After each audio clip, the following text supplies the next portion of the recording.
Okay, guys, and we're live. So, hi to everyone. We are live. This is Emily Birds here from the national office here in Kansas City. I am the NSCA marketing coordinator and the 30 Under 30 program coordinator. So, thank everybody for joining me today for this 30 Under 30 live chat entitled Club Soccer Today. We are really excited to have everybody on this morning. And to start, we have our alumni moderator, who is James Quijano. Hi, James. Hi, everybody.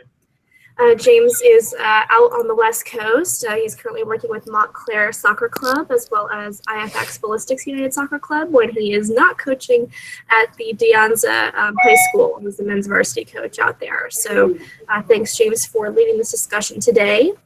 Also, our panelists today, we'll start with Brian. Brian Miller here. Hi, Brian. He is out in Colorado. Brian is currently the associate head men's coach at the University of Colorado, Colorado Springs, and he also works with the Rush Pikes Peak Soccer Club. So thanks, Brian, for being on today. Next, we have Sade Ayinde, who is out in New York. She is currently the assistant women's soccer coach at Stony Brook University out in Long Island, and she's also a senior staff coach at East Meadow Soccer Club when she's not also working with the Eastern New York ODP and the Region 1 ODP. So thank you, Sade, for being here. Also out in New York is Salma Tarik. Hi, Salma. Hi, guys. And Salma is also out in New York, like I said. She is currently out at St. Joseph's College, and she's head coach out there. She also works. Oh, we're getting a little feedback there. She also works at. You guys want to mute your mics? Well, people are talking about my feedback, I guess.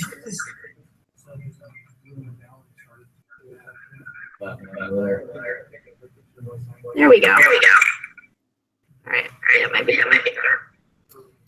All right. So yeah, Salma is also out at the East Meadow Club as well.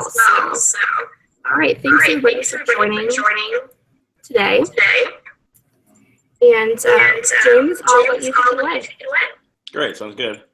So everybody, how's everybody doing today? I really want to talk about this topic. This means a lot to me, club soccer, how it is now and how it is then the past 15, 20 years ago. We've all really played club soccer, coaching it in some form or another. So really my first question is, in the last 20 years, how do you feel it's come along, differences, improvements, etc.? Yeah. Biggest thing, obviously, is the switch from ODP. When we were growing up, that was the top club. You wanted to be on the ODP team for college reasons, looks, and getting to the next level. And now it's developmental academy, especially it's getting there on the women's side. And club is kind of taking a little bit of a backseat to developmental academy. I'd say even now, being at the top youth club is beneficial for you making the next the step to the next level. So that is kind of stayed the same a little bit, but now it's more of a focus on developmental academy. I'd say the other big difference in club soccer now to 10, 15 years ago when we were growing up through it, most clubs have knowledgeable coaches, qualified coaches, where when we were growing up, it was parents volunteering their time, and the parents were kind of learning the game along with the players. I think now in the U.S. soccer culture, we have qualified coaches at most of the levels in club soccer, developmental as well. So I think that's a huge change, and it's a great thing for U.S. soccer.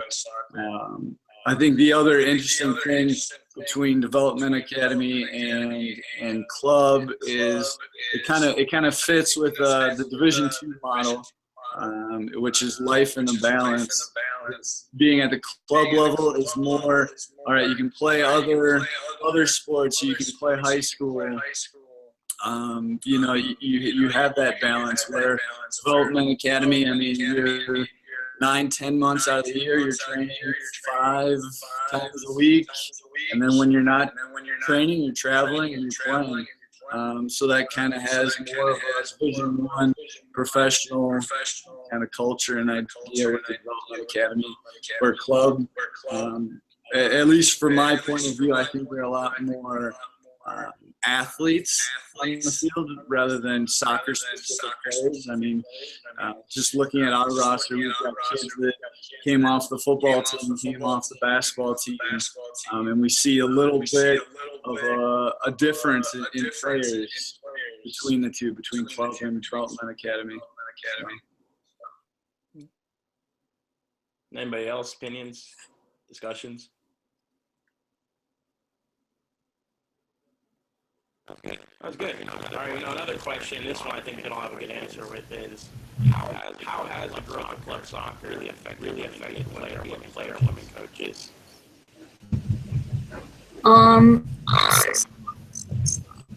Club. Okay. I think that for the women's game, especially in club, the number of female players has grown. I think that there are a lot more young female players playing and there are more female coaches. I think that there's still plenty of room for growth in that area. But from when I was younger to now, there's definitely more females that are trying to coach college, trying to coach club, getting involved with ODP and all those different levels of the game. I think I would definitely love to see more female coaches out there, though. I think that I, as a player, would have loved to have had a female coach or even just have a mentor in a female figure as opposed to a male coach. I know that with my teams, with my club teams especially, it's really nice for them to have someone that's played at a high level, that's played college, soccer, Division I, and just even it's a completely different aspect of when they come to me to talk to stuff. Sometimes it's a little easier. Sometimes it's nice to just have that female voice as opposed to the male voice. I think that there are a ton of male coaches out there coaching the female game. And like it's evolved the entire coaching process. There's just so much more behind it, a lot more experience and education behind it as opposed to, oh, I used to play soccer and I'm going to coach soccer. So that's great because I think a lot of female players they're benefiting from having experienced coaches coaching them. I think that that it's a good thing that a lot of coaches now are getting the education behind coaching as opposed to just going into it because they played.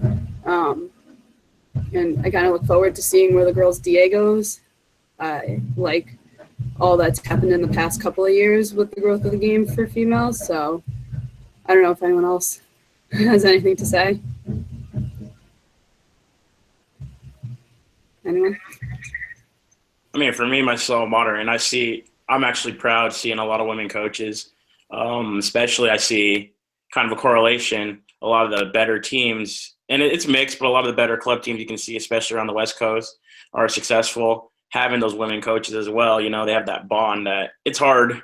I can agree on that. I can say that it's hard for myself coaching girls compared to having a woman coach being relatable in every aspect that they've gone through the same things playing. So for me, that's one of the positives I've seen. Yeah, coaches coming in, women coaches, etc. So,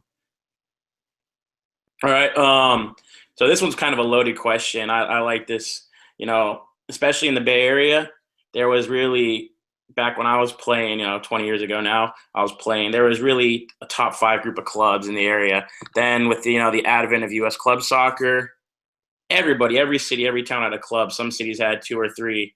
But now in the last 5 years, we see with the Development Academy, NPL, ECNL, and now the Girls Development Academy, that whole exclusivity is coming back. Do we feel that's a good thing? Be it that player to be successful, they want to go play D1, D2, they got to go travel, 15 miles away to play the top club because they're the only one that has Development Academy or ECNL. What are your guys' thoughts on that?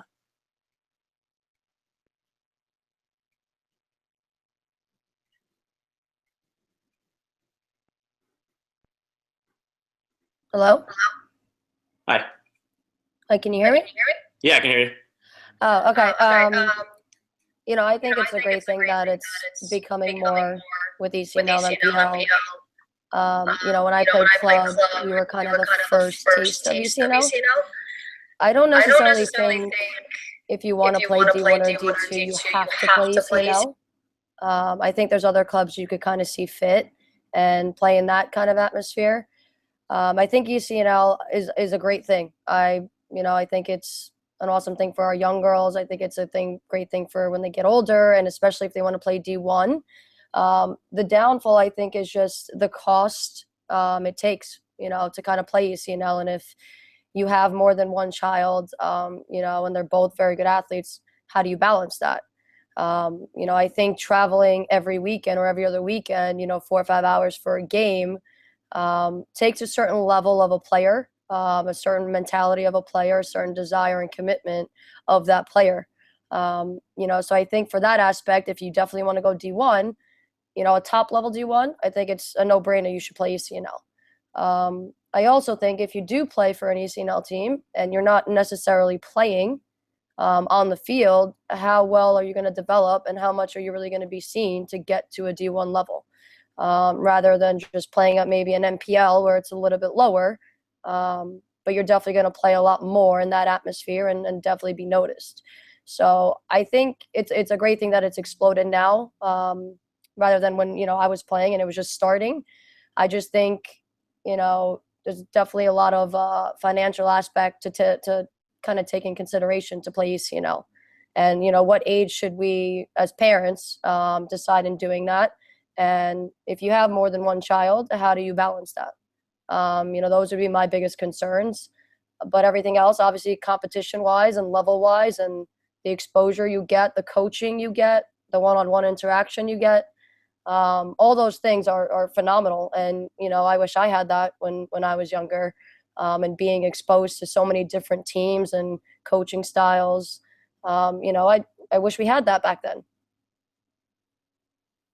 Do you think, though, that it's a good thing, though, that there's exclusivity about that? Meaning you got all these clubs, like I said, and let's say like 10, 15 clubs and only 2 have it. So that person and the challenge there, and they're playing ECNL or NPL, et cetera. Because NPL, even out here in California, is exclusive.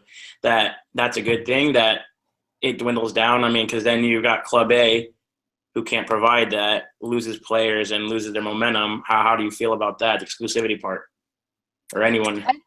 I think it's kind of fair game, to be honest. Certain clubs could kind of have that status, if you will. And, I think the top level players need to be in that environment. So if every club can't necessarily provide it, they're going to find it elsewhere. It's same with, I think, college. If they don't have your major, and they have a great athletic program, you're going to find something else. You're not going to go to that school because they don't have it. And I think, it kind of stinks for certain clubs that can't afford to have that status. But, I think for majority of us, our girls need to be there. They need to be at a top level. And if they're not going to get it somewhere, they'll find somewhere else to get it. And I think that goes with pretty much just everything in life, college related, club related, job related. You want to be at the top level, and I think you kind of have to do what you need to do to be there. What does everybody else think on that?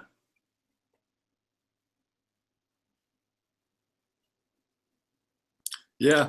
I think on the boys' side, it's interesting because the DAs are in some areas. I mean, they're like in Colorado, we've got 3, which I'd say there's too many DAs. And then in Wisconsin, Minnesota, Wisconsin doesn't have any right now. So boys have to travel. If they want to make the DA, they have to travel out of state, which is unfair, especially now if you look on the men's side. A large majority of the boys going to Division I schools are development academy players. So if there isn't one locally, you know, you're traveling. Their boys traveling 3-4 hours for training because they want to make it to the next level, and they know they have to be at development academy, and it's difficult. Now, I'm not saying there aren't players from clubs that go Division I, because there are, but the road is maybe a lot longer and a lot more difficult if you're not at a development academy. So it's interesting. I think looking kind of at the European model, you know, everything is so tight with their distances they have to travel and their populations. Where in the States, you know, we're spread out across a long distance. So having those DAs only in specific areas is difficult.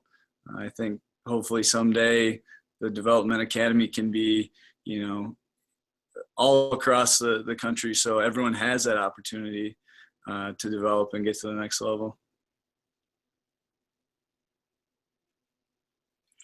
Yeah, for me, that, you know, just adding on before moving on, that's an interesting, because I look at it both ways. Salma mentioned saying that for the girls' side, it's not, the colleges aren't looking at where you're playing per se as much as skill. Out here, you know, I've come across on the boys and girls side, you know, different opinions. I've had a girl I trained and coached just join the ECNL team because of the college she's interested in, said you need to be playing ECNL. Another example, on my boys team, my player just graduate. You know, he's playing D2 soccer, happy. You know, he only played, you know, state level and is happy off of that. So for me, it's kind of hit or miss. You know, I'm a big proponent for the best competition for boys and girls, best development, best coaches possible, the ones who want to do the best for those kids. But then, like I said, exclusivity comes up. So another loaded question for you all. You know, this is a really big one. I know you've had conversation in general about it all the time, but how do we see clubs? Do we see it as a business, or do we see it more as a service to the community? Are those clubs focused on training those players to be the best they can be, whether it's for their team or to move on, or are they trying to sell a service, such as their fitness programs, their goalie training, their striker training? How do we feel about that? Yeah, I'll just be quick with it. For me, more and more I see it as a business, especially with the affiliations of clubs. You know, out here it's Rush, it's Rapids. There's even the Fire affiliation around here. You know, and for me, I mean, that's the business side of it. But the other side I see in clubs, it goes along a little bit with development, because I think it's correlated to it, but it's results, especially out here. People are moving to different clubs solely on, all right, this club is having result at this level, I'm moving to this club. Them looking at what they're doing for the child's development is secondhand, I think, especially in this area. You know, parents are just looking at winning.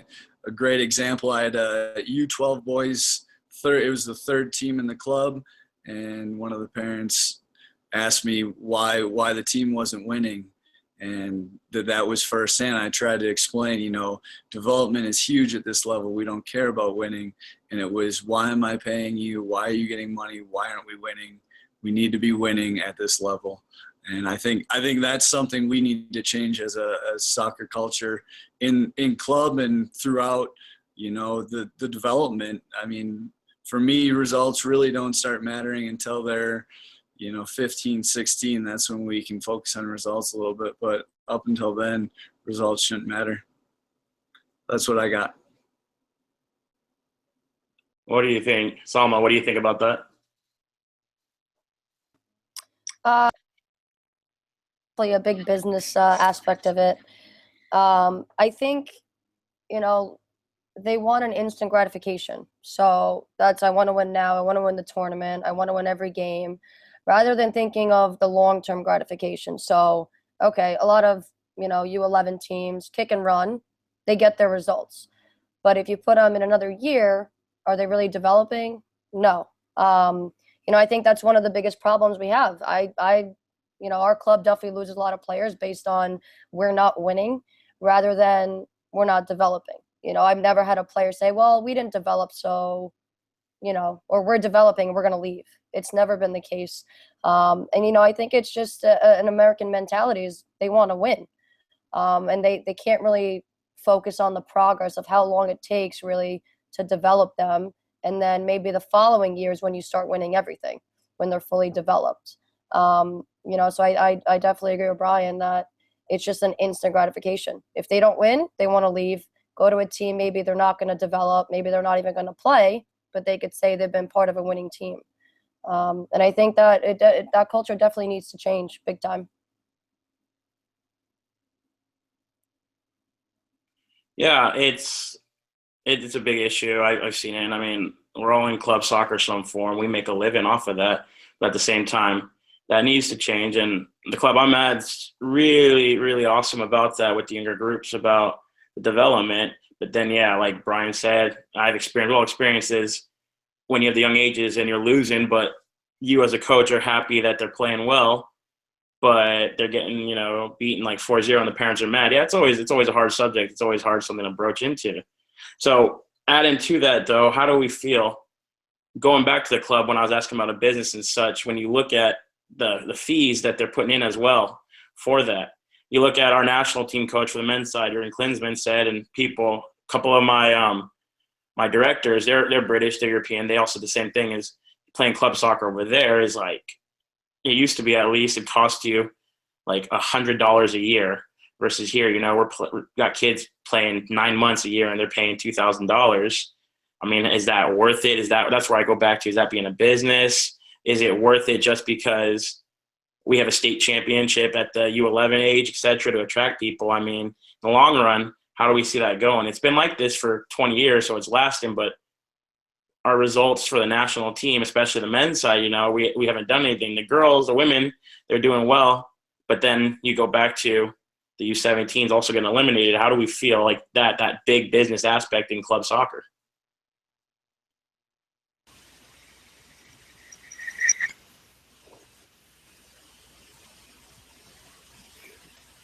Yeah, it's a touchy. I get that. I mean, it's touchy. It's hard to discuss. I mean, I just wanted to bring that up. We're in the club soccer and it's something out there, I mean, other than that, I mean, we've talked about a good amount of stuff. I mean, how do we feel about everything else?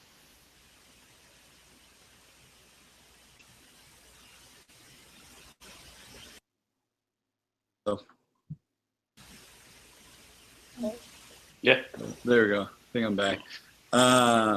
Yeah, kind of going off what you were saying. I mean, I think the MLS Development Academy side of it is now trying to get, I know the Rapids are trying to get it to where their players aren't paying anything. And I think it's the right model that we should get to that. I think one of the big differences, and it could be a whole new can of worms that I'm opening up, but in Europe, clubs can see some financial, I don't know, what is the good word? They if one of their players goes professionally, they see a financial kickback in Europe, where in the U.S., I know there's been some lawyers working on it in a few cases that have gone in the right direction, but in the U.S., we as a club don't see any of that if the players do succeed and go professionally. So I think that's another big thing that could change that. So. Sade, what do you think? I haven't heard much about you and your opinions in general. No. Can you hear me? Hello? Oh, okay. I mean, I think it's a mix. Like Salma said, we work in the same club. I think our club does a pretty decent job of trying to focus more on the development, but at the same time, it does cost more than it would being somewhere in Europe. It does cost more than playing in your local, like, community club team. I think that it becomes a decision of what you want to gain from it. A lot of players, they go into the club saying, all right, my kid's going to get a college scholarship to somewhere big, and so on and so forth. So a lot of times parents are putting all this money in, and then they have these expectations. Like Brian and Selma were saying, like they want that instant gratification. But at the same time, they want that long term of, oh, well, we invested this much money into our kids' soccer, youth soccer career. Like they should be going somewhere and getting a full scholarship and all this other stuff.